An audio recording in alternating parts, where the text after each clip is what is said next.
بسم اللہ الرحمن الرحیم الحمد للہ رب العالمین بارئ الخلائق اجمعین ثم الصلاة والسلام والتحیۃ والاکرام علی سید الانبیاء والمرسلین الذی سمی فی السماء بأحمد وفی الارضین بأبی القاسم محمد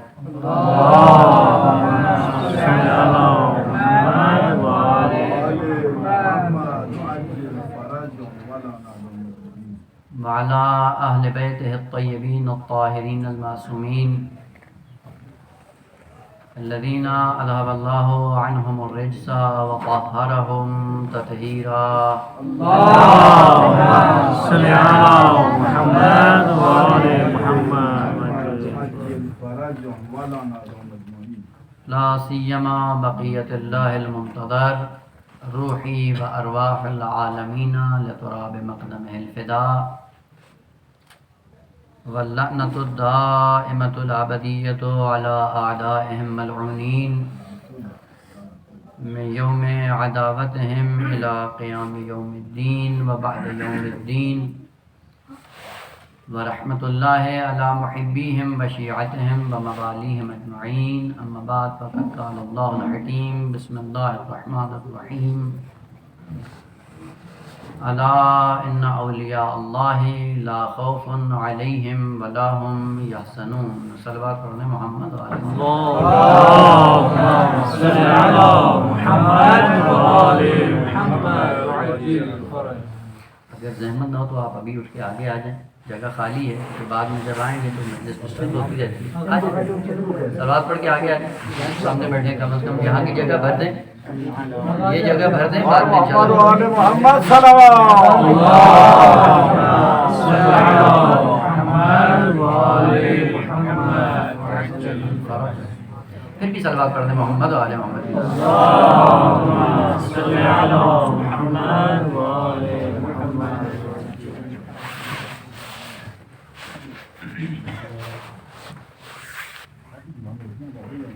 سلسلہ کلام ولایت کے عنوان سے جاری تھا. عرض کیا تھا کہ انسان عبودیت کے سائے میں ولایت کے دائرے میں آتا ہے، اور جس کی جتنی ولایت اور قرب کی منزل خالق کائنات کی نسبت بہتر و بیشتر ہوتی ہے، ویسے ویسے اس انسان کے کمالات میں اضافہ ہوتا جاتا ہے. ولایت کی منزل پہ جانے کے لیے عرض کیا تھا کہ انسان کو اس میں ولی کا مظہر بننا پڑتا ہے، اور اس میں ولی کا مظہر بننے کے لیے جو پہلی اور بنیادی شرط ہے وہ علم و عمل ہے. علم و عمل کے بغیر انسان اس میں ولی کا مظہر بننے کے قابل نہیں ہے.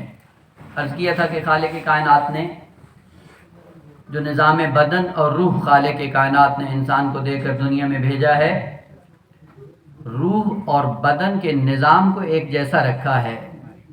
بدن کے نظام کو پہچان کر روح کے نظام کو آپ خود بھی پہچان سکتے ہو. جس طرح کہ خالق کائنات نے اسی بدن کے لیے کچھ ایسے اعضاء دیے جن کا کام علم و معرفت ہے، اور بعض ایسے اعضاء دیے جن کا کام عملی زندگی میں انسان کے کام آتا ہے. اور عرض کیا تھا کہ عقلی اعتبار سے 4 صورتیں بنتی ہیں، جن میں سے ایک صورت انسان کے لیے مفید ہے. روح انسانی کے لیے بھی وہی ہے کہ روح انسانی کے لیے خالق کائنات نے عقل جیسی نعمت دی، اور انسان اور بقیہ مخلوقات میں فرق یہیں سے واضح ہو جاتا ہے کہ حیوان صرف اس کا جسم بڑھتا ہے، جبکہ انسان کے جسم کے بڑھنے کے ساتھ ساتھ تعقل اور عقل جیسی نعمت بھی بڑھنا شروع ہو جاتی ہے. آپ نے دیکھا ہے یہی انسان کا بچہ اور یہ عجیب پیچیدہ مخلوق بنام انسان، آپ نے دیکھا ہوگا گھروں میں جب بچہ دنیا میں آتا ہے تو خیر اور شر کی اتنی تمیز نہیں ہوتی. برہنہ ہونے کے لیے اس کو کوئی پرواہ نہیں ہوتی، لیکن جیسے جیسے اس کا جسم بڑھتا ہے ویسے ویسے حیا آنا شروع ہو جاتی ہے، ویسے ویسے عقل آنا شروع ہو جاتی ہے، ویسے ویسے عفت آنا شروع ہو جاتی ہے، اور جیسے ہی تھوڑا سا بڑا ہوتا ہے اب خود کو چھپانے کے چکر میں پڑ جاتا ہے۔ یہی وہ وجہ ہے کہ انسان حیوان سے جدا ہو جاتا ہے۔ حیوان کا صرف جسم بڑھتا ہے، لیکن انسان کا جسم بڑھنے کے ساتھ ساتھ اس کے اندر حیا و عفت جیسے کمالات بھی آنا شروع ہو جاتے ہیں، اور جیسے جیسے یہ کمال کی طرف بڑھتا جاتا ہے ویسے ویسے اس کی انسانیت میں اضافہ ہوتا چلا جاتا ہے۔ خالق کائنات نے روح انسانی کو پروان چڑھانے کے لیے دنیا میں بھیجا اور کہا کہ دنیا میں رہتے ہوئے آپ کو یہ سارے کام کرنے ہیں، اور آپ اپنی عملی زندگی کے حساب سے مرحلہ انسانیت تک جا پہنچو گے۔ اور مرحلہ انسانیت تک جانے کے لیے خالق کائنات نے تعقل جیسی نعمت دی، اور اس تعقل کے دو شعبے کر دیے۔ ایک شعبے سے انسان سمجھتا ہے اور دوسرے شعبے سے اسی سمجھی ہوئی تعلیمات کے مطابق عمل کرتا ہے۔ اس لیے علماء کی بحث میں اس عقل کی جو دو قسمیں کی جاتی ہیں، عقل دو طرح کی نہیں ہے، عقل ایک ہی ہے، کام دو ہیں۔ ایک جہت سے دین کو سمجھتا ہے اور دوسری جہت سے وہی عقل اس انسان کو میدان عمل میں اتار دیتی ہے۔ اگر یہ دونوں آپس میں ہم آہنگ ہو جائیں، عقل نظری اور عقل عملی ایک جگہ اکٹھی ہو جائے، وہیں سے یہی موجود جو بشر بن کر آیا تھا آہستہ آہستہ انسانیت کی منزل میں قدم رکھنا شروع کر دیتا ہے۔ اور اس کی بھی چار صورتیں عقلی اعتبار سے کہ بعض آپ کو ملیں گے جو فہم دین میں بہت زیادہ آگے نکل جاتے ہیں، اور دین کی جب باتیں کرنی ہوں ان سے بڑھ کر کوئی دین کا تجزیہ و تحلیل نہیں کر پاتا، لیکن جب انہی کو میدان عمل میں دیکھو آپ کو غائب نظر آتے ہیں۔ اور بعض ایسے ہیں کہ جو میدان عمل میں اتنا آگے نکل جاتے ہیں لیکن فہم دین میں ذرہ برابر ان کے اندر شعور نہیں ہوتا، اور بعض بالکل اسوأ و حالن ان دونوں سے وہ ہوتا ہے، نہ دین کی معرفت ہے نہ مقام عمل میں کچھ بھی اس کے پاس ہے۔ یہ اسوأ و حال بدترین حالت اس کی ہے جو نہ فہم دین رکھتا ہے نہ میدان عمل میں کچھ کرتا ہے۔ بہترین حالت وہ ہے انسان کے لیے کہ دین کو سمجھنے کے مرحلے میں اس حق الیقین کی منزل پہ پہنچا ہوا ہو اور میدان عمل میں اتنا ہو کہ لوگ اس کی زندگی کو دیکھ کر اسے اپنا آئیڈیل بنا لیں۔ یہ عالم ربانی ہوتا ہے۔ نہج البلاغہ کی تعبیر کے مطابق کائنات و ثلاثہ، لوگ تین طرح کے ہیں، عالم ربانی و طالب علی سبیل النجات و ہمج رعا۔ یہ عالم ربانی ہے کہ جو علم اور عمل کی دنیا میں کبھی بھی پیچھے نہیں ہٹتا، اور یا وہ طالب علی سبیل النجات ہے، یعنی یا طالب علم ہے اپنی اصطلاح میں کہیں، یعنی خود یا عالم ربانی بن جاتا ہے یا عالم ربانی بننے کی کوشش کرتا ہے۔ کا بقیہ کیا ہے؟ یہ ہمج یہ ریوڑ ہیں۔ ریوڑ کی خصوصیت کیا ہوتی ہے؟ دیکھا ہے آپ نے کبھی ریوڑ؟ ریوڑ یہ خصوصاً بھیڑ کے لیے کہا جاتا ہے، یہ بھیڑ چال چلتے ہیں۔ بھیڑ چال کی خصوصیت کیا ہوتی ہے کہ جہاں پہلی بھیڑ چلے گی، جہاں سے گزرے گی، جیسے گزرے گی، جو پیچھے آ رہی ہیں انہوں نے وہی کام کرنا ہے۔ اسے کہتے ہیں بھیڑ چال۔ ہمج کا اکثریت ایسے ہی ہیں جو بھیڑ چال کے چکر میں پڑے ہوئے ہیں، ان کے اندر کوئی شعور نہیں، ان کے اندر کوئی معرفت نہیں۔ اور عجیب بات ہے، ابھی آپ انٹرنیٹ پہ جا کے سرچ کریں، بعض لوگوں نے اس کو عملی طور پہ ثابت بھی کیا ہے۔ بھیڑ کا ریوڑ آ رہا ہے، پہلی بھیڑ کے سامنے انہوں نے ایک لکڑی رکھ دی، ماں نے رکاوٹ کھڑی کر دی، اس نے چھلانگ لگائی، اس کو پھلانگ دیا، دوسری آئی اس نے پھلانگا، جب تیسری آئی انہوں نے لکڑی ہٹا لی، اب وہ جو بھی آ رہی ہے پھلانگتی ہوئی جا رہی ہے۔ اور انسان جب مقام انسانیت سے گرتا ہے تو اس کے اندر بھیڑ چال آ جاتی ہے۔ خالق کائنات نے عقل جیسی نعمت دی تھی، اور اس عقل جیسی نعمت کو استعمال کر کے مقام انسانیت کو پانا تھا، لیکن ہم نے نہ اس سے استفادہ کیا نہ مقام انسانیت کو چھوا۔ خالق کائنات نے کہا جو عقل سے استفادہ نہیں کرتا وہ دائرہ ولایت میں آتا ہی نہیں۔ دائرہ ولایت میں آنے کے لیے عقل جیسی نعمت سے فائدہ اٹھانا پڑتا ہے۔ عقل کیا ہے اور عقل سے فائدہ کس طرح اٹھانا ہے، تھوڑا سا اور اپنی ذات پہ نگاہ دوڑائیں کہ خالق کائنات نے ہمیں کس طرح سے دنیا میں ہے آبادی ہے، یعنی کوئی ایسی بات نہیں ہے جو چھپی ڈھکی ہو، اکثریت ایسے ہی ہے۔ یہ کیوں کرتے ہو؟ وہ ہم نے فلاں کو دیکھا وہ کر رہے تھے، وہ کیوں کرتے تھے؟ انہوں نے فلاں کو دیکھا تھا اس لیے وہ کر رہے تھے۔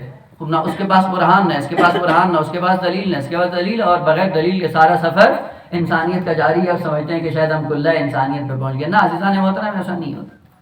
خالق کائنات نے کہا جو ولی نہیں بنتا اس کے کمالات میں اضافہ نہیں ہوتا، مقام انسانیت پہ نہیں آتا، اور مقام ولایت پہ جانے کے لیے جب تک علم اور عمل دونوں ایک جگہ اکٹھے نہ ہوں، انسان اصل وادی ولایت میں قدم نہیں رکھ سکتا۔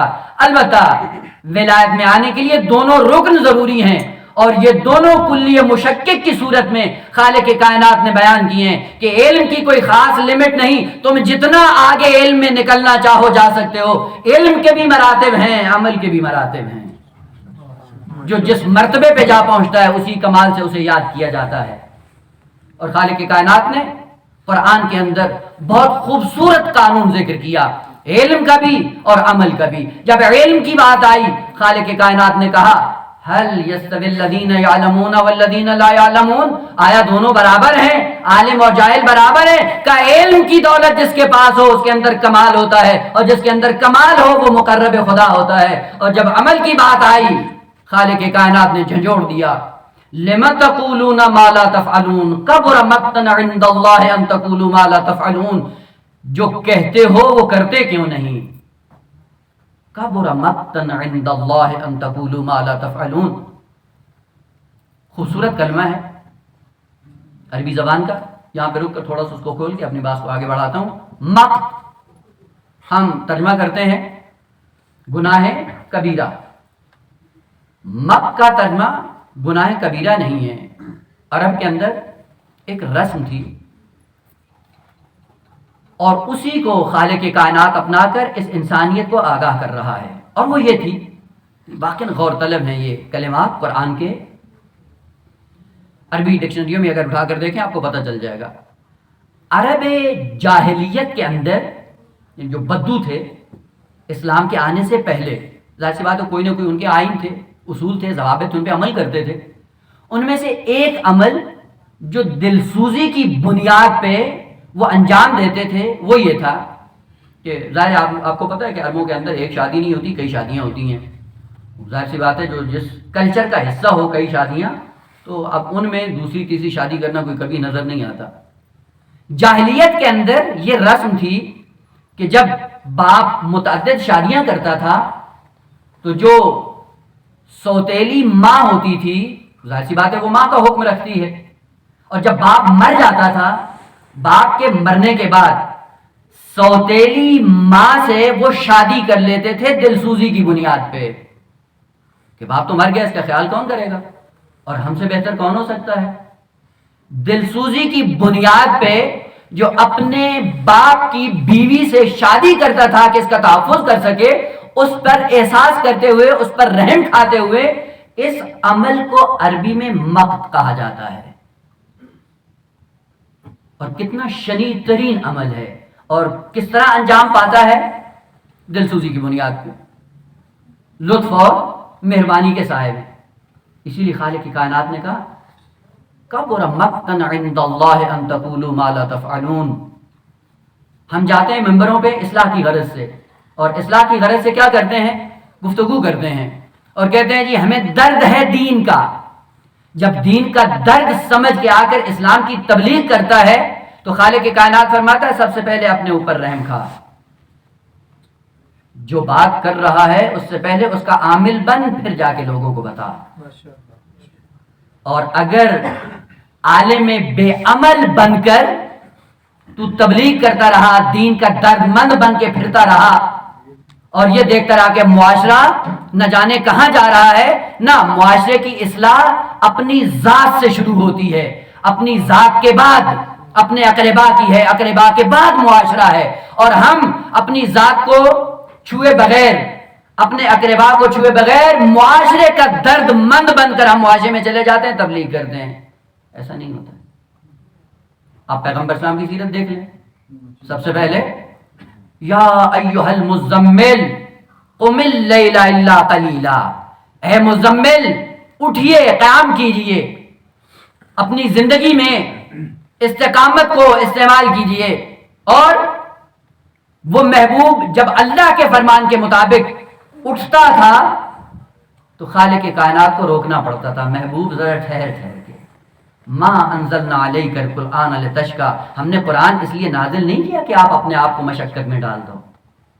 عزیزان محترم، پیغمبر اسلام کے لیے جس کی سیرت کا ہم دم بھرتے ہیں، کبھی سوچا ہے پیغمبر کے لیے جو نماز شب واجب تھی، یا بعض علماء نے کہا کہ مستحب تھی، مستحب ہو یا واجب ابھی علمی بحث میں جانا نہیں چاہتے، بالآخر نماز شب ترک نہیں ہوتی تھی پیغمبر اسلام کی. اور پیغمبر اسلام کے لیے جو نماز شب واجب تھی وہ کس عنوان سے اور کس انداز سے واجب تھی؟ یوں نہیں ہوتا تھا کہ رات کے کسی عالم میں اٹھ کر 11 رکعت پڑھ کر فارغ ہو جائیں اور پھر سو جائیں، اصلاً ایسا نہیں تھا. اور سورہ مبارکہ مزمل بتاتی ہے کہ یا ایھا المزمل قم اللیل الا قلیلا، وقفے وقفے سے اٹھیے اور نماز شب کو پڑھیے.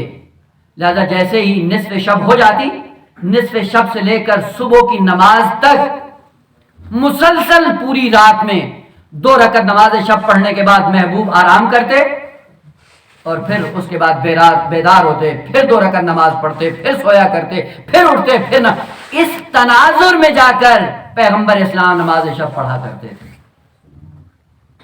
ہم منہ بھر کے یہ جملہ کہہ دیتے ہیں جی وہ نبی بن گئے، ہمیں کیوں نہیں بنایا؟ وہ نماز صبح پڑھی نہیں جاتی اور منہ کھول کے کہہ دیتے ہیں جی ہمیں کیوں نہیں بنایا. وہ جس کو نبی بنایا ہے وہ 11 رکعت پوری رات میں ہر 2 رکعت کے بعد آرام کرتا ہے، اور یہ یاوا گوئی میں مصروف ہو کے جب رات کو غفلت کی نیند سوتے ہیں اس وقت جاگتے ہیں جب سورج طلوع ہو چکا ہوتا ہے. پھر آگے کہتے ہیں جی ہمیں کیوں نہیں بنایا. وہ جو صلاحیت ہوتی ہے، صلاحیت کی بنیاد پہ کچھ ملتا ہے. باتیں کرنا بڑی آسان ہے، میدان عمل میں اتر کر ان کو اپنانا بہت مشکل ہے. لہذا علم کی دنیا میں بھی باکمال بنے، عمل کی دنیا میں بھی باکمال بنے. جب عمل کی دنیا میں باکمال بنیں گے تب صلاحیت پیدا ہوگی، اور جیسے جیسے انسان کی صلاحیت بڑھتی چلی جائے گی ویسے ویسے خالق کائنات کی طرف سے کمالات آنا شروع ہو جائیں گے. بیچ میں رک کر ایک چھوٹا سا واقعہ میں نے عرض کیا تھا، ذہن میں ہوگا، سید محمد تقی خنساری کی داستان ذکر کی تھی مجلس میں. ان کے لیے معروف ہے علماء کی صف میں کہ سید محمد تقی خنساری وہ انسان تھا جس نے زندگی بھر نماز شب کو ائمہ کی طرز پہ پڑھا ہے، جس کے بارے میں امام خمینی فرماتے ہیں اگر مجھے اس کے حسب اور نسب کا پتہ نہ ہوتا اور اس کے خاندان کا مجھے پتہ نہ ہوتا اور اس کو میں جانتا نہ ہوتا تو میں یہ ادعا کر سکتا تھا کہ یہی امام زمانہ ہے. کیسے کیسے علماء تھے. جب علم و عمل میں انسان آگے بڑھتا ہے تب جا کر انسان کو پتہ چلتا ہے کمالات کیسے حاصل کیے جاتے ہیں. یوں نہیں ہے کہ رات کو سوئیں صبح اٹھیں اور کہیں جی ہاں ہمیں کیوں نہیں دیا، ان کو کیوں مل گیا. بھلے ان کو جو مل گیا ہے انہوں نے زحمت کی ہے، من جد وجد، جو زحمت کرتا ہے اسے ملتا ہے. خالق کائنات نے کہا ولایت میں آنے کے لیے بھی تمہیں علم و عمل کی نعمت سے اپنے آپ کو نوازنا ہوگا. جب علم و عمل کی نعمت نہیں آئے گی ولایت کے دائرے میں نہیں آ سکتے، اور جو ولایت کے دائرے میں نہیں آتا وہ ہر کمال سے محروم ہوتا ہے. علم و عمل میں آنا کیسے ہے؟ اور علم و عمل کی خالق کی کائنات نے جو انسان کی خلقت کی، یہ خلقت اگر آپ سمجھ جائیں تھوڑی سی پتہ چل جائے گا کہ وہ کتنا رؤوف ہے، وہ کتنا مہربان ہے. خالق کی کائنات نے انسان کو خلق کیا، خلق کرنے کے بعد اس کی رہنمائی کی. رہنمائی کے لیے اس کو 2 چیزیں دی، ایک جسم اور ایک روح، جس کو آپ کہتے ہیں طبیعت اور فطرت. طبیعت اور فطرت کیا ہے؟ اگر صاحبان علم ہے مشکل نہیں ہے، آپ مجھے اصطلاح بھی اگر استعمال کر دیں تو مشکل نہیں ہے. طبیعت جس کا نام جسم ہے، فطرت فطرہ سے نکلا ہے، فاطر مفطور فطرت. یہ فطرت کیا ہے؟ اور یہ بھی یاد رکھ لیں کہ فطرت فقط انسان کے پاس ہے، انسان کے علاوہ کسی اور کے پاس فطرت نہیں ہے. باقی مخلوقات کو بھی خالق کائنات نے فطر کیا ہے، فطرت ان کو نہیں دی. فطرت فقط انسان کے پاس ہے. وہ فطرت صاحبان علم ہے نا، سب طلاب بھی تو ہے نا، مشکل تو نہیں ہے جی. وہ فطرت اگر اپنی اصطلاح میں استعمال کرنا چاہے، فطرت ان کو سمجھا دوں گا، مشکل نہیں ہے، آپ لوگ اگر سمجھ گئے ان کو سمجھ آ جائے گی. صلوات پڑھتے ہیں محمد والے محمد کی ذات.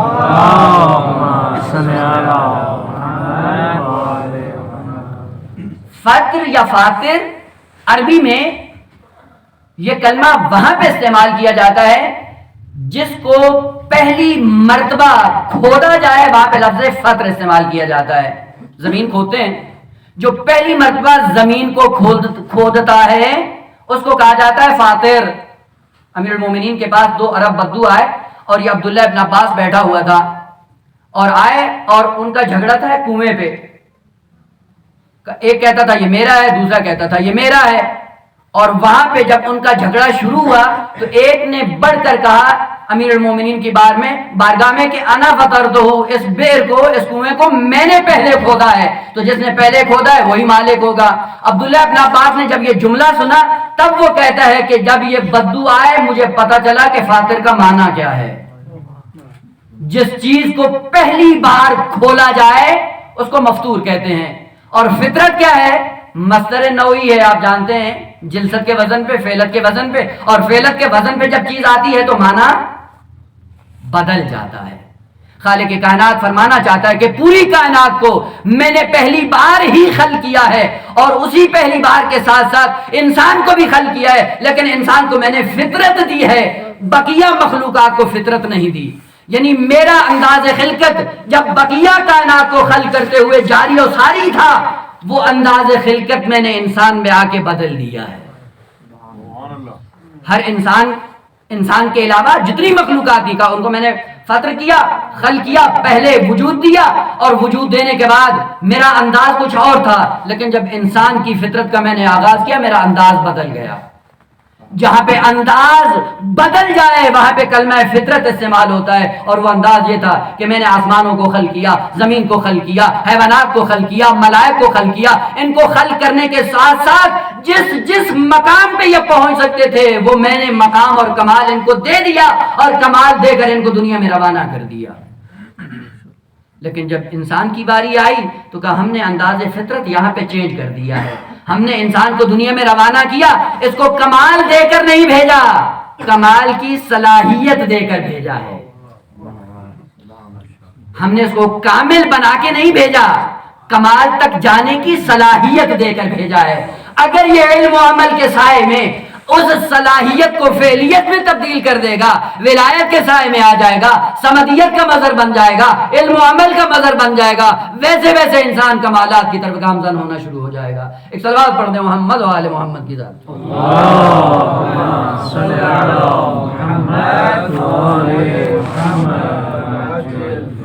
اور یہ فطرت رکھی کیسے؟ کہ جب ہم نے فطرت دے کر اس کو بھیجا، یعنی انداز خلقت چینج ہو گیا ہے. البتہ اب بات میں نہیں کرنا چاہتا چونکہ بات موضوع سے ہٹ جائے گی. بعض لوگوں کو یہ جھانسا ہوا فتبارک اللہ احسن الخالقین، احسن اس میں تفضیل ہے، خالقین جمع کا صیغہ ہے، اس سے پتہ چلتا ہے کہ خدا کے علاوہ خالق کوئی اور بھی ہیں. اب یہ ان کی مشکل ہے، یا ادبیات کی ان کی مشکل ہے، یا تفسیر کی ان کی مشکل ہے کہ تفسیر کی دنیا میں آئے نہیں، ادبیات عرب کی پڑھی نہیں، قواعد عربی جانتے نہیں، اور جا کر لوگوں کو گمراہ کرنے کے لیے دین کی شکلیں بگاڑنا شروع کر دیتے ہیں. خالق کائنات نے فطرت دی. آقا اگر زحمت ہو تو آگے آ جائیں کہ پیچھے آنے والوں کے لیے زحمت ہوگی. تکبیر، نعرہ رسالہ، نعرہ حیدری، بر محمد و آل محمد صلوات. اللہم صلی علی محمد و آل محمد. میں نے فطرت دی، اور جب میں نے انسان کو فطرت دے کر دنیا میں بھیجا ہے، اس فطرت کا رخ میں نے اپنی ذات کی طرف رکھا ہے. فطرت کا رخ، فطرت کا قبلہ، فطرت کا کعبہ کدھر ہے؟ خالق کائنات کی طرف. اسی لیے انبیاء کی بھی جو ذمہ داری ہے وہ آ کر دین کو ٹھونستے نہیں ہیں، وہ فقط فطرت کو اجاگر کرتے ہیں. جب فطرت اجاگر ہو جاتی ہے، غبار اٹھ جاتا ہے، فطرت خود بخود خدا کے سامنے جھک جاتی ہے. یہ خالق کائنات نے جو فطرت دی اس کا رخ اپنی ذات کی طرف. فطرت اللہ التی فطر الناس علیہا لا تبدیل لخلق اللہ. ہم نے فطرت دی ایسے ہے کہ تم فطرت کے مطابق اگر زندگی بسر کرنا چاہو، ممکن نہیں ہے کہ تم توحید پرست نہ ہو، ممکن نہیں ہے تم دیندار نہ ہو. فطرت کا رخ خدا کی طرف ہے. اور کس طرح سے خدا کی طرف ہے؟ کہ جیسے ہی اول خلقت میں انسان آتا ہے اور اس فطرت کو خالق کائنات کی طرف متوجہ کیا جاتا ہے، انسان توحید کو قبول کر لیتا ہے۔ مثال عرض کروں، اگر یہ بلب ہے، یہ جل رہا ہے، بلب جلتے ہوئے کے اوپر اگر آپ ایک کالا کپڑا ڈال دیں تو کیا مسئلہ سامنے آئے گا؟ روشنی۔ اگر ایک اور پردہ بھی ڈال دیں روشنی اور کم ہو جائے گی۔ اگر 3-4 پردے اس کے اوپر کالے ڈال دیں تو کیا ہوگا؟ ایک دن ایسا آئے گا کہ یہ کالے پردے کیا کریں گے؟ اس کی روشنی کو ڈھانپ لیں گے۔ سوال، یہ کالے پردے ڈالنے کے بعد آیا وہ اندر سے روشن نہیں ہے، بجھ گیا ہے یا نہ چل رہا ہے؟ نور باہر کیوں نہیں آ رہا؟ پردے کی بنیاد پہ نور باہر نہیں آ گیا۔ لہذا بعض لوگ جو کہتے ہیں فلاں کی فطرت مر گئی، فطرت کبھی مرتی نہیں ہے، اسی لیے خالق کائنات نے کہا لا تبدیل لخلق اللہ، ممکن نہیں ہے کہ فطرت بجھ جائے۔ ہاں فطرت روشن رہتی ہے، لیکن اس فطرت کے اوپر غبار اتنا آتا ہے گناہوں کا، جن گناہوں کے نتیجے میں اس کی روشنی باہر نہیں آ پاتی۔ پھر انبیاء کرتے کیا ہیں؟ انبیاء کرتے یہ ہیں کہ آ کر ان غباروں کو، ان پردوں کو آہستہ آہستہ اٹھانا شروع کرتے ہیں۔ جب پردہ اٹھتا ہے اس کی نورانیت پھیلنا شروع ہو جاتی ہے۔ یہی وجہ ہے مہدویت کا درس جو ہمیں ملتا ہے اس مکتب سے، وہ یہی ہے کہ دعا کرنا یہ ذمہ داری بھی ہے، ثواب بھی ہے، لیکن دعاؤں سے کبھی امام ظہور نہیں کریں گے۔ اگر اسی روشنی کے سامنے آپ نے پردہ لٹکا دیا، پردہ لٹکا کے آپ یہاں پہ بیٹھ جائیں، گڑ گڑاتے رہیں، دعائیں کرتے رہیں، پردہ ہٹ جائے گا آگے سے؟ توجہ ہے؟ نور کے سامنے اگر پردہ آ گیا اور آپ یہاں پہ بیٹھ کے دعائیں کرتے رہے، یہ پردہ ہٹے گا نہیں، روشنی باہر آئے گی نہیں۔ کب آئے گی؟ اٹھ کھڑے ہوں اور پردے کو کھینچ کر نور کے سامنے سے آگے سے ہٹا دو، تاکہ اس بلب کی روشنی اور نور پوری دنیا کے لیے پھیلنا شروع ہو جائے۔ اسی لیے غیبت کبریٰ میں دعائیں مانگنا ٹھیک ہے، ثواب بھی ہے، البتہ یاد کیا تھا ثواب کے پیچھے ہم چلے جا رہے ہیں، ثواب ہے ٹھیک ہے، لیکن اس سے ظہور ہونے والا نہیں ہے۔ ظہور کے لیے ہمیں اپنی اصلاح کی ضرورت ہے، جس دن اصلاح کریں گے امام آ جائیں گے۔ لہذا غیبت کبریٰ میں فقط علامتوں کی بنیاد پہ اپنے آپ کو مطمئن بنا کر زندگی بسر نہ کرو۔ غیبت کبریٰ میں شرائط ظہور پہ عمل کر کے امام کو دعوت دو۔ علامتیں انسان کے اپنے ہاتھ میں نہیں ہوتی، لیکن شرائط انسان کے اپنے ہاتھ میں ہوتے ہیں۔ علامتیں ذکر کیا جاتا ہے جی ماہ مبارک میں 5 جمعے ہو گئے تو امام آ جائیں گے، وہ کئی دفعہ ہوا 5 جمعے آئے لیکن امام نہیں آئے، وہ علامت تھی۔ یہ ہو گیا تو پھر امام آ جائیں گے، وہ ہو گیا لیکن نہیں آئے، وہ یہ ساری علامتیں تھیں اور ہم نے علامتوں کو اپنا دین بنا لیا۔ نہیں آئیں گے، وہ کیسے آئیں گے؟ میں پھر مثال کا سہارا لوں۔ دیکھیں نماز ظہر واجب ہوتی ہے، اس کی علامت کیا ہے؟ جب زوال ہو جائے، یعنی سورج نصف النہار سے جب کراس کر جائے تو نماز ظہر واجب ہو جاتی ہے۔ یہ زوال ہونا یہ کس کی علامت ہے؟ وجوب نماز ظہر کی یہ علامت ہے، لیکن نماز ظہر برپا کیسے ہوگی؟ اس کے لیے کوئی شرائط ہیں، وضو ہو، بالغ ہوں، عاقل ہوں، لباس مباح ہو، غصبی نہ ہو، یہ کتنی ساری چیزیں ایک ساتھ اکٹھی کر دیں کا یہ کیا ہے؟ کا یہ شرائط ہیں۔ ہم شرائط پوری نہ کریں، زوال کا انتظار کرتے رہیں، زوال ہو گیا نماز ظہر موقف ہو جائے گی۔ وہ زوال علامت ہے وجوب نماز کے لیے، لیکن یہ وضو کرنا، پاک لباس کا مہیا کرنا اور ایسے مکان کا تہیا کرنا کہ جو غصبی نہ ہو، یہ شرائط میں سے ہیں، اور شرائط خود مکلف کو حاصل کرنی ہے، علامات خود بخود ہو جائیں گی۔ انسان زوال نہیں کروا سکتا سورج کا، لیکن زوال کے بعد وہ شرائط پوری کر سکتا ہے۔ بعین ہی ظہور کے لیے کچھ علامات ہیں اور کچھ شرائط ہیں، شرائط کو ہمیں پورا کرنا ہے، علامتیں خود بخود پوری ہوتی رہیں گی۔ اور علامتیں فقط اس لیے ہیں کہ یہ انسان جو غیبت کبریٰ کے زمانے میں زندگی بسر کر رہا ہے، مذاہب، مصائب اور مشکلات اور مظالم کے نتیجے میں کہیں مایوس نہ ہونے پائے، اس کو مایوسیت سے نکالنے کے لیے، اس کے اندر امید کی شمع کو جلانے کے لیے علامات کو ذکر کیا گیا ہے۔ علامتیں آتی ہیں، انسان کو ڈھارس مل جاتی ہے، امید کی کرن باقی رہتی ہے، لیکن شرائط آپ کو خود فراہم کرنی ہے۔ خالق کائنات نے کہا اپنے آپ کو آمادہ کرو، ہم نے آپ کو فطرت دی۔ یہ فطرت کب پنپتی ہے؟ کہ علم و عمل کے سائے میں پنپتی ہے، اور فطرت کا رخ ہم نے خالق کائنات کی طرف رکھا ہے۔ اور کیسے رکھا؟ کہ جب علم حاصل کرتے ہو یہ فطرت اور زیادہ شکوفہ ہو جاتی ہے، اور جب عمل کرتے ہو تو یہ فطرت اور زیادہ نکھر جاتی ہے۔ اور نکھرتی بھی کیسے ہے؟ خالق کائنات نے قانون ذکر کیا علم کے بعد، من جاء بالحسنۃ فلہ عشر امثالها ومن جاء بالسیئۃ فلا یجزی الا مثلها۔ قانون ہے کہ جو بھی حسنہ انجام دے گا، معنی نہیں کرتا ہوں، نیکی نہیں کہتا ہوں، کیونکہ ابھی حسنہ کے اندر خود وہ ہے، حقیقت ہے، حسن عمل میں خاص حقیقت ہے قرآنی۔ حسنہ جو ابھی عمل حسن انجام دے کیا ہوگا؟ من جاء بالحسنۃ، جو حسنہ انجام دے، فلہ عشر امثالها، کم ترین اجر عمل حسن کا کیا ہے؟ 10 گنا۔ اور بات پھر کیلکولیٹ کرتے ہیں، جب دین نہیں سمجھتے تو پھر یہ کہتے ہیں جی ہاں ایک نیکی کر لو اور ساتھ میں 5 گناہ کر لو، 5 نیکیاں 5 گناہوں کے بدلے میں دھل جائیں گی، 5 نیکیاں پھر بھی باقی رہیں گی۔ یہی کہتے ہیں نا، اور ہے بھی عامہ تعلیم کے زمانے میں بھی ہوتا رہا ہے۔ خود سب سے پہلے قرآن نہیں سمجھا، اور پھر اس قرآن کو نہ سمجھنے کے نتیجے میں جو دین اپنایا، اس دین کا سلسلہ یہ بنا دیا۔ خوبصورت تعبیر ہے قرآن کی، من جاء بالحسنۃ فلہ عشر امثالها، جو حسنہ کو لے کر ہماری بارگاہ میں پہنچے گا، ہم وہاں پہ اس حسنے کو 10 گنا کر دیں گے۔ معنی یہ نہیں ہے کہ نیکی آپ انجام دیں، حسنہ انجام دیں، 10 گنا ہو جائے نا، وہ صاحبان علم ہیں، جانتے ہیں۔ جاء فعل اور فعل لازم ہے، اور فعل لازم کو جب آپ متعدی کرتے ہیں تو معنی بدل جاتا ہے۔ جاء آنا، اور بے کے ساتھ جب متعدی ہوگا تو معنی کیا ہوگا؟ لے آنا۔ آپ کہتے ہیں جاء علی، علی آ گئے، جاء امیر المومنین آ گئے، لیکن جاء علی بالحسن، اب معنی کیا ہوگا؟ اب علی حسن کو لے آئے۔ معنی بالکل، خدا نے یہ نہیں کہا کہ حسنہ انجام دینا ہے، کہا من جاء بالحسنۃ فلہ عشر امثالها، حسنہ لے کر ہماری بارگاہ میں آؤ۔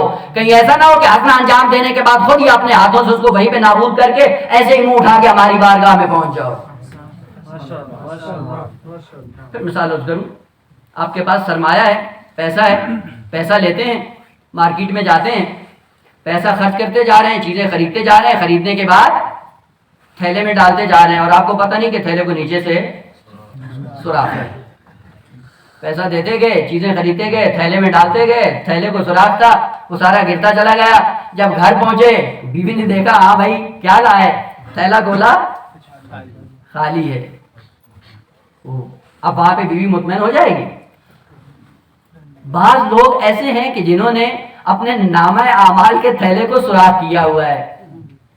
جب نامہ اعمال کے تھیلے کو سوراخ ہوتا ہے اور وہ اپنے وہم و گمان میں سمجھتے ہیں کہ شاید ہم نے تو نیکیوں اور حسنات کا انبار لگا دیا اور پتہ نہیں تھا کہ نیچے سوراخ تھا۔ وہ خالق کائنات نے کہا حسنہ انجام دینا اہمیت کا حامل نہیں، حسنہ کو انجام دینے کے بعد محفوظ رکھنا بڑی اہمیت کا حامل ہے۔ توجہ رہے کہ نامہ اعمال کا تھیلا پھٹا ہوا تو نہیں ہے۔ اور کیسے پھٹتا ہے؟ خالق کائنات نے 2 سبب ذکر کیے ہیں۔ کہا ایک، یہ تھیلا نامہ اعمال کا جب پھٹتا ہے، کس سے پھٹتا ہے؟ کہا جب تم مومن بھائی کی غیبت کرتے ہو تھیلا پھٹ جاتا ہے، نیکیاں گر جاتی ہیں۔ اور دوسرا کہ یاد رکھو جب معصوم کی بارگاہ میں جاؤ اور اونچی آواز سے پیغمبر کو یا معصوم کو آواز دو، تھیلا پھٹ جاتا ہے۔ اسی لیے سورہ حجرات میں حکم ہے کہ اے مومنین لا ترفعوا اصواتکم فوق صوت النبی، اپنی آواز کو معصوم پہ بلند نہ کرو۔ نتیجہ کیا ہوگا؟ ان تحبط اعمالکم وانتم لا تشعرون، نامہ اعمال سارے کا سارا ضائع ہو جائے گا، تھیلے کو سوراخ ہو جائے گا، خالی ہاتھ اللہ کی بارگاہ میں جا پہنچیں گے۔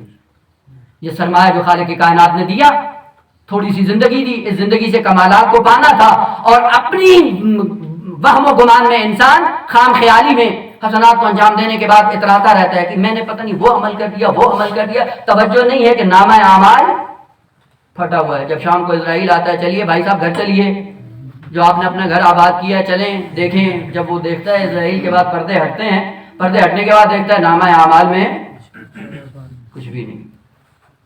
اور عجیب بات ہے، یہ خالق کائنات نے یہ کیوں لطف کیا کہ جب تم ایک حسنہ انجام دیتے ہو 10 گنا ہو جاتا ہے، کم از کم 10 گنا ہو جاتا ہے. یعنی کم ترین ہے یہ. اس سے کتنا ہے؟ قرآن نے کہا 700 بھی ہو سکتا ہے، 700 گنا بھی بڑھ سکتا ہے. اور کتنا ہو سکتا ہے؟ کہا 1400 گنا بھی ہو سکتا ہے. کہا اور کیا؟ کہا اتنا زیادہ ہو سکتا ہے کہ وہ علم الہی میں تم شمار بھی نہیں کر سکتے. کم ترین 10 گنا ہے عزیزان من. زیادہ سے زیادہ کا جتنا تمہارے عمل میں صلاحیت ہوگی ویسے ویسے بڑھتا چلا جائے گا. یہ 10 گنا کیوں ہے کم از کم؟ کہ اپنی فطرت کو پہچانا ہوتا سوال کرنے کی ضرورت ہی نہیں تھی. ہم نے فطرت کو بنایا ہی اس طرح ہے کہ تم ایک حسنہ انجام دیتے ہو 10 قدم آگے آ جاتے ہو. لیکن جب گناہ کرتے ہو یہ بھی لطف خدا ہے کہ ایک گناہ ایک ہی ہے، 10 نہیں ہیں، 2 نہیں ہیں، 5 نہیں ہیں، زیادہ نہیں ہے. آپ نے دیکھا ہوگا جب پانی ایک رو پہ بہ رہا ہوتا ہے، آپ پانی کے رو کی طرف تیراکی کرنا چاہیں، جب ایک ہاتھ مارتے ہیں کتنا آگے بڑھتے ہیں؟ ایک ہاتھ آپ کا ہوتا ہے اور 10 قدم پانی آپ کو آگے لے جاتا ہے. اور جب پانی کی مخالف سمت میں آپ حرکت کرتے ہیں تو وہاں پہ کیا ہوتا ہے؟ پوری توانائی کو خرچ کرنے کے بعد جتنا بھی ہاتھ مارتے ہیں ایک ہی قدم آگے بڑھتے ہیں. خالق کی کائنات نے کہا اپنی فطرت کو پہچانا ہوتا پتہ چل جاتا من جاء بالحسنۃ فلہ عشر امثالها. فطرت کے مطابق جب کام کرو گے 10 گنا خود بخود ہو جاتا ہے. فطرت کے مخالف چلنا بہت سخت ہے. لیکن بعض اس فطرت کو اتنا آلودہ کرتے ہیں کہ گناہوں میں چلنا ان کے لیے آسان ہوتا ہے، فطرت کے مطابق چلنا ان کے لیے بہت مشکل ہو جاتا ہے. خالق کی کائنات نے خوبصورت تعبیریں ہیں قرآن کی. قرآن فرماتا ہے ان اللہ لا یکلف اللہ نفسا الا وسعها لها ما کسبت وعلیہا ما اکتسبت. صاحبان علم ہیں، لہا مرجع ہوئی نفس ہے کہ نفس انسانی کے لیے، لام انتفاع کے یہاں پہ استعمال ہو رہا ہے، یعنی نفس کے فائدے کے لیے. کیا چیز کا؟ جو کسب کرتے ہو. وعلیہا اسی نفس کے ضرر اور نقصان میں ہے مکتسبت جو اکتساب کرتے ہو. تو لام ہے صاحبان علم. کس اور اکتساب کیا فرق ہے؟ کس مجرد ہے، اکتساب مزید فی ہے. ایسے ہی ہے نا، باب افتعال ہے. باب افتعال کے معنی میں سے ایک معنی کیا ہے؟ تکلف. اکتساب باب افتعال تکلف کا معنی دے رہا ہے. تکلف یہ جس میں زحمت ہو، جس میں مشقت ہو، جس میں مشکل ہو. وہ کام جو انسان مشکل سے انجام دے اسے اکتساب کہا جاتا ہے. پیسہ کمانا آسان نہیں ہے اسی لیے اکتساب کہا جاتا ہے. اب جا کر دیکھیں جو پیسہ کماتے ہیں کیسے کماتے ہیں، یہ اکتساب ہے. پیسہ کمانے کے لیے جان لڑانی پڑتی ہے، توانائی خرچ کرنی پڑتی ہے. خالق کی کائنات نے کہا جب تم کمالات کی دنیا پہ آتے ہو، لہا ما کسبت، تمہارے فائدے کے لیے وہی چیز ہے جو کسب کرتے ہو، اور تمہارے نفس کے نقصان کے لیے وہ چیز ہے جس کا اکتساب کرتے ہو. یعنی حسنات کی دنیا میں چلو گے یہ کسب ہے، فطرت کے مطابق ہے، آسان ہے. اور جب گناہ کی وادی میں قدم رکھتے ہو یہ نفس پر تحمیل ہے، نفس پہ ٹھونسا جاتا ہے، اس لیے مشقت ہے، تکلف ہے، زحمت ہے. آپ تجربہ کر کے دیکھ لیں، وہ گناہ جو آپ نے کبھی نہیں کیا پہلی بار آپ کو انجام دینا پڑے، کریں گے؟ وہ گناہ جو آپ نے کبھی انجام نہیں دیا، پہلی بار اگر اس گناہ کو آپ انجام دینا چاہیں آسانی سے کر لیں گے جی. اچھا یہیں سے پتہ چلتا ہے کہ خالق کی کائنات نے دین کو فطرت کے مطابق بنا کر بھیجا ہے. اگر فطرت کی سمجھ آ گئی ہوتی، دین بھی فطرت کے مطابق تھا، دین پہ چلنا بڑا آسان ہے. لیکن جب اس فطرت سے انسان ہٹتا ہے پھر اکتساب بن جاتا ہے. اور یہ بھی خالق کی کائنات کی کتاب کے اندر یہ خوبصورتی ہے کہ یہ ایک جو فطرت کو رخ اپنی ذات کی طرف رکھ کر بھیجا اور پھر کہا من جاء بالحسنۃ فلہ عشر امثالها، ایک قدم اٹھاؤ 10 قدم کی ہم توفیق دیں گے. اور انسان اسی میں ہی گم ہو جاتا ہے کہ چلے جی ایک حسنہ انجام دیا 10 تو ہو گئے، تو اگر 10 حسنے انجام دیں گے تو 100 ہو جائیں گے. وہ اتنے حسنات لے کے کرنا کیا ہے؟ عجیب بات یہ ہے کہ خالق کائنات نے جب اس کلمے کو متعدی کیا تو حرف جر کے ذریعے متعدی کیا ہے. من جاء بالحسنۃ، اجاء نہیں کہا. صاحبان علم میں جانتے ہیں نا کہ جب فعل لازم کو متعدی کرتے ہیں تو طریقے کتنے ہیں؟ 3. حرف جر، یہی قرآن فہمی یہی ہے، اس کے علاوہ کچھ بھی نہیں ہے. اور یہی کتاب تھی، اسی لیے نازل کی تھی خالق کائنات نے. اس کو سمجھو اور سمجھنے کے بعد دیکھو تمہاری فطرت کے مطابق ہے یا نہیں، اور جب فطرت کے مطابق اس کے مطابق عمل کرتے ہو یا نہیں. یہی ایک ہی نقطہ. آپ جائیں ابھی مکاتب اسلامی میں بعض ایسے بھی مکتب پائے جاتے ہیں جو کہتے ہیں جب مر جاتا ہے کوئی تو اس کے بعد کوئی فاتحہ درود کوئی عمل خیر اس تک پہنچتا ہے یا نہیں ہے یا نہیں. مکتب کہتے بھی ہیں فاتحہ بھی نہیں پڑھو، کار خیر بھی نہیں کرو، اس کو کچھ بھی نہیں ملتا ہے. وہ عقل کے اندر اگر قرآن کو صحیح سے پڑھا ہوتا تو پتہ چل جاتا کہ پہنچتا ہے یا نہیں پہنچتا. اور یہی ہے ادبی قوانین ہیں، اور اکثر و بیشتر یہ آپ جانتے ہیں جب فعل لازم کو متعدی کرتے ہیں تو اس کے 3 طریقے ہیں. یا حرف جار کے ذریعے، یا باب افعال میں لے جائیں، یا باب تفعیل. صاحبان علم ہے نا، طلاب ہی ہے نا، وہ بیچ میں پتہ چلا کہ اگر 2 آدمی وہ بڑی آسانی سے سمجھ جائیں گے. مثال عرض کروں گا مطلب ذہن میں آ جائے گا. یہ تفنن تعبیر ہے کہ حرف جر سے متعدی ہوتا ہے، باب افعال سے متعدی ہوتا ہے، تفعیل سے متعدی ہوتا ہے. یہ کوئی فرق ہے؟ وہ کتابوں میں پڑھا ہوگا آپ نے، یقیناً کوئی فرق ہے. اس لیے 3 طریقے ذکر کیے گئے کہ حرف جار کے ذریعے متعدی کرو، یا باب افعال میں لے جاؤ، یا باب تفعیل میں لے جاؤ. فرق کیا تھا؟ یعنی خالق کائنات اگر یہاں پہ تعبیر یہ استعمال کرتا من اجاء الحسنۃ فلہ عشر امثالها، یہ تعبیر قرآن نے استعمال نہیں کی. باب افعال کے ساتھ متعدی کر کے اس کلمے کو استعمال نہیں کیا، بلکہ کہا من جاء بالحسنۃ، جبکہ اجا کی تعبیر قرآن کے اندر موجود ہے. سورہ مریم میں خالق کائنات کا ارشاد ہے فَأَجَاءَهَا الْمَخَاضُ إِلَى جِذْعِ النَّخْلَةِ، اجاء لے آیا کون؟ ہاں مریم کو. المخاض درد ذے، آپ کو معلوم ہے درد ذے کی بنیاد پہ بیت المقدس سے باہر نکلی، کھجور کا سہارا لیا، اس درخت کے نیچے آئیں. وہاں پہ قرآن اس واقعے کی عکاسی کر رہا ہے. فَأَجَاءَهَا، وہاں پہ وہ درد ذے جناب مریم کو لے آیا. کہاں؟ اِلَى جِذْعِ النَّخْلَةِ، کھجور کے تنے کے پاس. وہاں پہ اجا کی تعبیر آئی ہے، وہاں جا یعنی حرف جار کے ساتھ تعبیر نہیں آئی، لیکن یہاں پہ حرف جار کے ساتھ تعبیر آئی ہے. فرق کیا ہے دونوں میں؟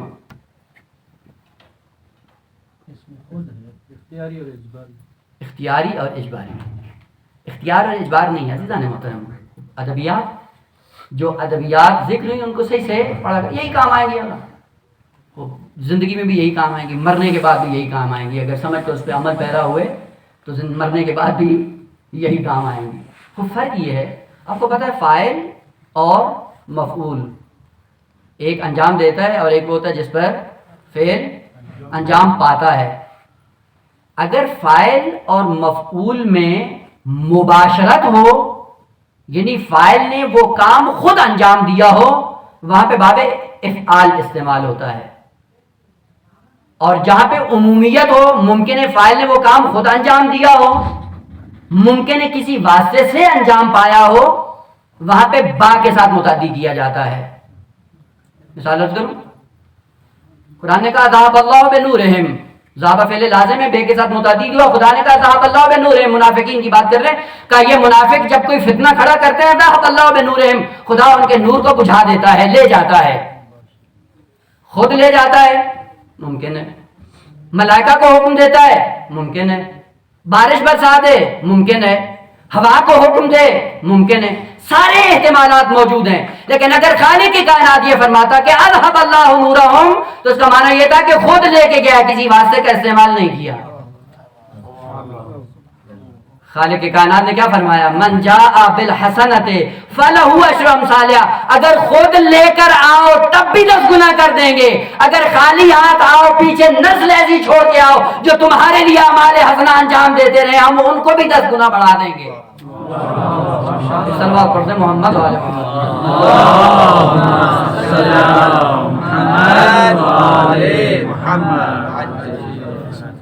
من جاء بالحسنۃ، خود لے کر آؤ 10 گنا کر دیں گے. خود نہ لے کے آؤ، کوئی واسطہ بھیج دے تب بھی 10 گنا کر دیں گے. آیت بتا رہی مرنے کے بعد آپ کا فاتحہ پہنچتا ہے، لیکن جہاں پہ خود وہ انجام دیتا ہے وہاں پہ باب افعال استعمال ہوتا ہے، اور یہ بھی قرآن کی چاشنی ہے۔ جب اہل بیت کا تذکرہ کیا تو خالق کائنات نے فرمایا انما یرید اللہ لیذھب عنکم الرجس اہل البیت ویطہرکم تطہیرا، میں اور اہل بیت میں کوئی فاصلہ نہیں ہے، کوئی واسطہ نہیں ہے، اسی لیے باب افعال استعمال کر کے کہا میں خود وہ ہوں جس کو میں نے اپنی آل کو، اپنی اہل بیت کو میں نے خود پاک اور مبرہ رکھا ہے، کسی کا بیچ میں واسطہ نہیں ہے۔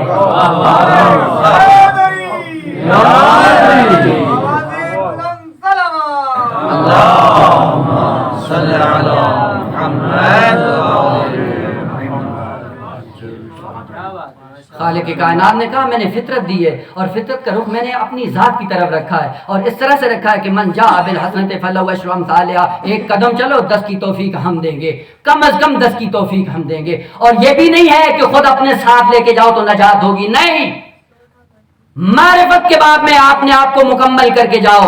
عمل کے پیرائے میں اگر کوئی رہتی دنیا میں جس کو چھوڑ کر آئے ہو، اگر وہ تمہارے لیے کوئی صدقہ دے دے، کوئی خیرات کر دے، کوئی عمل صالح انجام دے دے، خالق کائنات فرماتا جب وہ بھیجیں گے اس بھیجے ہوئے کو بھی تمہارے نامہ اعمال میں 10 گنا کر دیں گے۔ خالق کائنات نے کہا یہ حسنات ہم بڑھاتے رہیں گے۔ حسنات ہیں کیا مانا انشاءاللہ کل کی مجلس میں عرض کروں گا۔ یہ حسنات کرنے کے بعد پھر انسان کیلکولیٹ کرتا ہے، جی حسنہ ہم نے اتنا انجام دیا، انجام دینے کے بعد اب تو ہمارے انبار لگ چکے ہوں گے بہشت میں، بہشت بھر چکی ہوگی، ہمارے نامہ اعمال سے بھر چکی، بکریوں کے لیے کون سی جگہ باقی ہے۔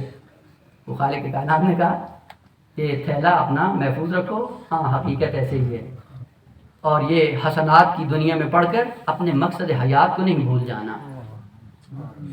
یہ حسنات کس لیے رکھیں؟ کل بھی عرض کیا تھا یہ ترغیب کے لیے ہیں، یہ فقط آپ کو بلانے کے لیے ہیں۔ حسنات میں اتنا لالچ دیا کہ ایک کرو گے 10 دے دیں گے، اور 10 دینے کے بعد اس میں نہ پھنس جانا کہ یہ 10 لے کر خوش ہو جاؤ، نہ، یہ حسنات تمہارے لیے ہیں، تم حسنات کے لیے نہیں ہو، یہ نعمتیں تمہارے لیے ہیں، تم نعمتوں کے لیے نہیں ہو۔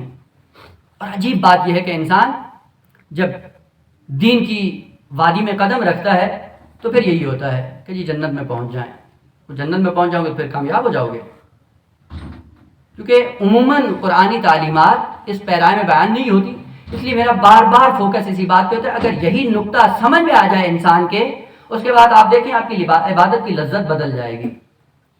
ایک وقت انسان جھکتا ہے جنت کے چکر میں، اور ایک دفعہ جب جنت سے بالاتر ہو جاتا ہے، اب جب وہ جھکتا ہے تو اس کے جھکنے میں لذت ہے۔ آپ نے دیکھا ہے لذت بھی ایک عجیب حقیقت ہے۔ خالق کائنات نے انسان کے بدن کو سالم رکھنے کے لیے کہا یہ کھانا کھاؤ، اگر یہ خدا کا حکم ہوتا کہ کھانا کھاؤ کوئی بھی نہیں کھاتا، لہذا خالق کائنات نے وہ لذت کا انتظام آپ کی زبان پہ رکھ دیا، زبان پہ لذت رکھ دی، کھانے کو لذیذ بنا دیا، کہ جب ان کو آپس میں کھاؤ گے تم کھاؤ گے لذت کے ذائقے میں، لیکن تمہاری حیات کا انتظام خود بخود۔ کتنے ایسے ہیں جو کھانا کھاتے ہیں اس لیے کہ طاقت ملے ہم اللہ کی عبادت کریں، وہ کتنے ایسے ہیں جو لذت کی خاطر کھاتے ہیں، اور لذت کی خاطر پھر کھاتے ہی جاتے ہیں، اور کھاتے کھاتے پھر اب پریشان ہو جاتے ہیں، جو کھایا تھا اب نکلے کیسے۔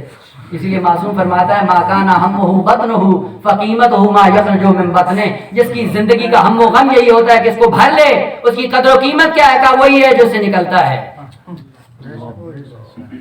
جو لذت کے لیے کھاتا ہے وہ ایسے ہوتا ہے، لیکن وہ جو اس لیے کھاتا ہے کہ تھوڑا سا زبان سے نیچے جائے، اپنی یہ توانائی دے اور اس توانائی کو اللہ کی عبادت میں خرچ کروں، اس کی زندگی کچھ اور ہوتی ہے۔ وہ جو کی روٹیوں کو گھٹنے پہ توڑ کر ایک لقمے سے تجاوز نہیں کرتا، اور عبادت کا وہ عالم ہے کہ لوگ کئی بار زہرا کے دروازے پہ جاتے ہیں، زہرا علی مر گیا، لذت زبان پہ رکھی اور ادھر کھانا ٹیسٹی بنا دیا۔ کتنے ایسے لوگ ہیں جو لذت کی خاطر کھاتے ہیں، اور یہ خالق کائنات کو پتا تھا یہ بچہ، یہ جاہل، یہ نابالغ، یہ بیمارفت، یہ بے شعور اگر زبان پہ لذت نہیں رکھوں گا یہ کھانے کے قریب بھی نہیں جائے گا۔ اور یقین جان لیں اگر زبان پہ لذت خدا نے نہ رکھی ہوتی، علماء تقریریں کرتے رہتے کوئی کھانا نہیں کھاتا، وہ بھی کرتے ہیں علماء بیچارے صبح سے شام تک اب تبلیغات کرتے ہیں، نماز پڑھو، روزہ رکھو، حسنات انجام دو، کیونکہ لذت محسوس ہوتی نہیں، لہذا کوئی سنتا ہی نہیں ہے۔ خالق کائنات نے خوبصورت نظام بنایا کہ ہم نے یہ لذت رکھی تمہیں زندہ رکھنے کے لیے۔ کیوں عبادت میں لذت نہیں آتی؟ کیوں لذت نہیں آتی؟ ایک شخص نے آ کے امیر المومنین سے سوال کیا، مولا آپ نماز شب کے لیے اٹھ جاتے ہیں اور ہم چاہتے ہوئے بھی نہیں اٹھتے. دل چاہتا ہے کہ اٹھ جائیں لیکن اٹھ نہیں پاتے ہیں. مولا نے پلٹ کر فرمایا انت رجل قیدت کا ذنوبک، جو صبح سے شام تک یاوہ گوئی میں ہوتے ہو، صبح سے شام تک تمہیں خدا کی کوئی توجہ نہیں ہوتی، صبح سے شام تک تمہیں دین کی کوئی فکر نہیں ہوتی، اور دن بھر گناہوں کا بوجھ اپنے کندھے پہ لاد کر جب خواب غفلت میں جاتے ہو توقع رکھتے ہو کہ سحر خیز ہو جاؤ. سحر خیزی تجربہ کر لیں زندگی میں. ایک دن صبح سے لے کے شام تک فقط اپنی زندگی اس پیرائے میں گزاریں کہ کسی مشتبہ امر کو بھی انجام نہیں دینا. آپ سو کر دیکھیں ملک خود اٹھائے گا آپ کو نماز شب کے لیے. یہ حسنات انجام دینے کے بعد کیا ہے جی جنت میں جا پہنچیں گے. میں دوسری آیت کا ٹچ دے کے آپ کی زحمت تمام کر رہا ہوں. انشاءاللہ سلسلہ کلام جاری ہے. جنت جنت جنت کا رٹ لگایا ہوا ہے. جنت میں پہنچ کے بھی انسان کامیاب نہیں ہے. اور خالق کائنات کی تعبیریں بتاتی ہیں کہ انسان اپنے آپ کو دھوکے میں نہ رکھ. ان تعبیروں پہ غور کر، میری کتاب کو غور سے پڑھ. غور سے پڑھنے کے بعد اپنے آپ کو اس حقیقت کے ساتھ متصل کر جس کے لیے میں نے تمہیں دنیا میں بھیجا تھا. تو جنت کی حقیقت کیا ہے؟ جنت الماوا سے شروع ہوتی ہے، یعنی پہلی منزل، پہلا سٹیپ جنت کا کیا ہے؟ جنت الماوا. میری بات نہیں، معصوم کی بات ہے، پریشان نہ ہو، اور قرآن کی آیت ہے.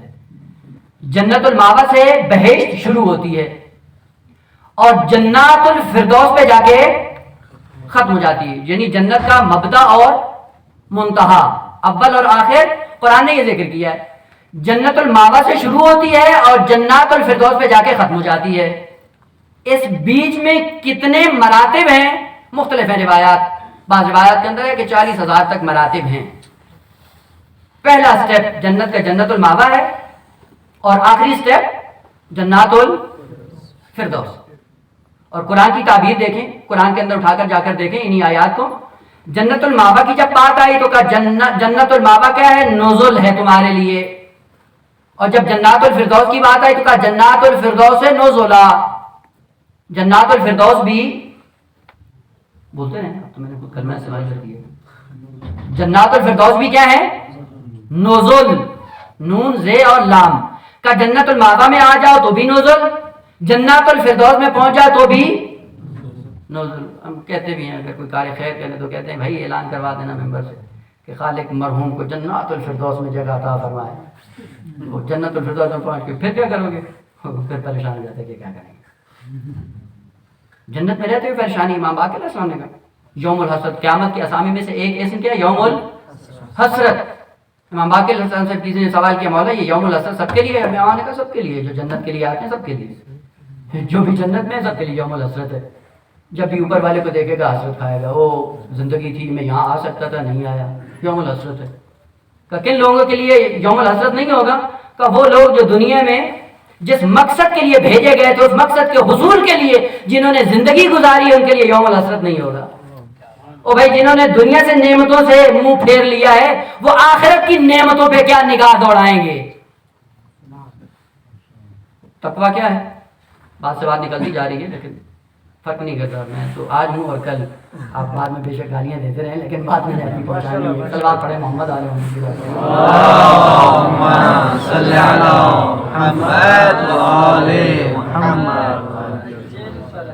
متقی کون ہوتے ہیں؟ ہم نے جو بنایا ہوا ہے. متقی کون ہوتا ہے؟ یہ جی لذیذ کھانا نہیں کھاتا ہے، یہ کم کھاتا ہے. وہ جو کم کھائے، لذیذ کھانا نہیں کھائے، کہتے ہیں جی متقی ہے. یہ تقویٰ ہے. یہ جو کم کھانا نہیں ہے، ساری کائنات خالق کی کائنات میں نے مومنین کے لیے خلق کی ہے. نعمتوں سے استفادہ کرو. یہ کون سا دین ہے؟ یہ کون سا اسلام ہے؟ ہاں کسی کے دسترخوان پہ 2 کھانے نظر ہے، ہو یہ تو اسراف کر دیا. کہاں اسراف کر دیا؟ یہ تقویٰ ہے. کم کھانا ہے، لذیذ نہیں کھانا ہے. وہ یہ کم کھاتا ہے، لذیذ نہیں کھاتا. کیوں نہیں کھاتا؟ کہا اگر زیادہ کھائیں گے تو ادھر حور و لین نہیں ملے گی، اس لیے یہاں نہیں کھاتا ہوں وہاں ملے گا. تو تقویٰ یہ ہے. یہ تقویٰ یہ لالچ ہے. جی مثال اپنی عرض کروں. مولانا کو آگے کہ مولانا آئے ہمارے گھر پہ دعوت ہے آپ کی، آپ آئیے گا. پلٹ کے مولانا پوچھتا ہے گھر میں کیا ہے؟ کہ مولانا جو دال ساگ ہوگا کھا لیں گے. نہیں آگا ہم مصروف ہیں، پڑھنا ہے، ٹائم نہیں ہے، مجلس پڑھنی ہے، نہیں آتے ہیں. وہ پلٹ کے کوئی اور آتا ہے قبلہ ہم نے بھی اہتمام کیا، ہمارے گھر پہ آئیے گا، کیا ہے، مٹن ہے، بریانی ہے، سب کچھ ہے. ارے مومن کی دعوت ٹھکرانا اچھا نہیں ہے. اس مولانا کے بارے میں نظر کیا ہے؟ متقی ہے کہ متقی ہے؟ تقویٰ یہ نہیں ہے عزیزان محترم کہ چھوٹی نعمت کو چھوڑ کر بڑی نعمت کی پہ نگاہ رکھ کر زندگی بسر کرنا تقویٰ نہیں ہے، یہ لالچ ہے. اسی لیے امیر المومنین ارشاد فرماتے ہیں علی وہ ہے جو نعمتوں سے منہ موڑ لیتا ہے، اور جب دنیا سے منہ موڑتا ہے تو پھر آخرت کی نعمتوں پہ بھی اس کی نگاہ نہیں ہوتی. اسی لیے ارشاد فرماتا ہے خدایا تیری جنت ہو تو بھی علی سجدہ کرے گا،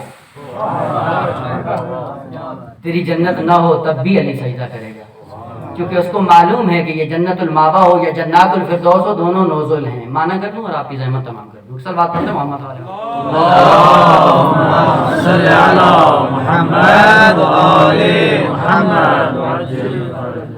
نزل جو اردو میں ہم استعمال کرتے ہیں اس کا معنی ہوتا ہے منزل. منزل استعمال ہوتا رہتا ہے. منزل کیا ہوتا ہے عربی میں؟ ایک کلمہ ہوتا ہے مقصد اور ایک ہوتی ہے منزل. منزلیں کون سی جگہیں ہوتی ہیں؟ منزلیں وہ مقامات ہوتے ہیں کہ جب کاروان قافلے چلتے ہیں کسی مقصد تک پہنچنے کے لیے تو اپنے سفر کو چند منزلوں میں تقسیم کر دیتے تھے کہ پہلی منزل پہ پہنچیں گے تھوڑا سا آرام کریں گے، آرام کرنے کے بعد زیادہ راہ اٹھائیں گے، پھر اگلی منزل کی طرف بڑھ جائیں گے. منزلیں موقت آرام گاہ ہے قافلوں کے لیے جو حرکت میں ہوتے ہیں. اسی لیے آپ پڑھتے ہیں کہ امام جب مدینے سے کربلا میں آئے کتنی منزلیں امام نے طے کی. اب وہ جتنی بھی ہوں پوچھ نہیں رہا ہوں، آپ ڈرے نہیں، وہ جتنی بھی ہوں مانا کر رہا ہوں، وہ جتنی بھی طے کی ہیں یہ تھا کہ پہلی منزل پہ پہنچے، وہاں پہ اپنا ڈیرا نہیں لگایا، بیٹھ نہیں گئے، رک نہیں گئے، وہاں پہ پہنچنے کے بعد زیادہ راہ اٹھایا، اٹھانے کے بعد چل نکلے اگلی منزل کے لیے. منزل پہ منزل انسان بڑھتا رہتا ہے اور پہلی منزل کو چھوڑ کے اگلی منزل پہ آتا ہے، اگلی کو چھوڑ کے پھر اس سے اگلی کی طرف بڑھتا ہے. تو منزلیں عربی میں ہوتی وہی ہیں جہاں پہ موقت ٹیمپریری رک کر اپنے آپ کو سستانے کے بعد آرام کرنے کے بعد آگے بڑھ جاتا ہے، اس کو عربی میں منزل کہا جاتا ہے. جنت الماوا بھی منزل ہے اور جنات الفردوس بھی منزل ہے. یہ کیوں منزلیں رکھی؟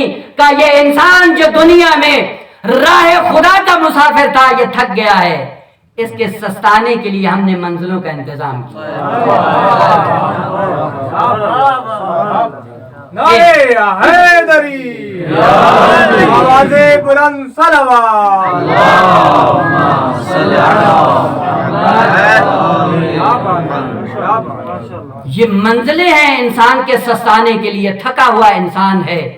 امیر المومنین کی تعبیر کے مطابق آہ من قلت الزاد وبعد طریق وطول السفر، سفر بہت لمبا ہے اور لمبے سفر کو طے کرنے کے لیے جگہ جگہ پہ منزلیں بیان کی جاتی ہیں، جگہ جگہ پہ منزلیں رکھی جاتی ہیں تاکہ یہ مسافر ہر منزل میں پہنچنے کے بعد اپنی تھکاوٹ کو دور کر کے آگے بڑھ جائے. لہذا جنت الماوا بھی منزل ہے، جنات الفردوس بھی منزل ہے. عزیز محترم مقصد نہیں ہے. آپ نے دیکھا ہوگا جو پاکستان سے جن کا تعلق ہے، لاہور سے اسلام آباد جاتے ہیں موٹر وے پہ چلتے ہیں، موٹر وے کا سفر تھکا دیتا ہے انسان کو. جگہ جگہ پہ انہوں نے آرام گاہیں بنائی ہوئی ہیں موقت.